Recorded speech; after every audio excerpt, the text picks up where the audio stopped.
আমরা কি জন্য এই দুনিয়ার মধ্যে বালাখানা বানানোর জন্য আমরা ব্যস্ত হয়ে আছি। বন্ধুগণ, আমরা যদি দুনিয়ার কাজকে প্রাধান্য দেই, এই ব্যাপারে আল্লাহ রাব্বুল আলামিন পবিত্র কালাম পাকের মধ্যে কি বললেন? যারা নাকি অমান্য করে দুনিয়া আর দুনিয়ার জিন্দেগিরে তারা প্রাধান্য দেয়, তাদের ঠিকানাই হবে জাহান্নাম।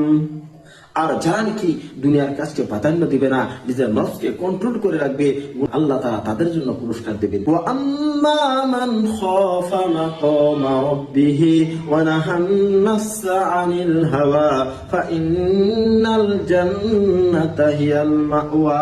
আর যারা নাকি আল্লাহর সামনে দাঁড়ানোকে ভয় করবে, অর্থাৎ কোনো গুনার কাজ করবে না, করতে গেলে আল্লাহর ভয় তার অন্তরে চলে আসবে, যা মনে যা চাবে তাই করবে না, খাহিসাতে নফসের উপর চলবে না, আল্লাহ তাআলা তার জন্য ঘোষণা করে দিলেন ফাইন্নাল জান্নাতা হিয়াল মাওয়া, তার ঠিকানাই হবে জান্নাত।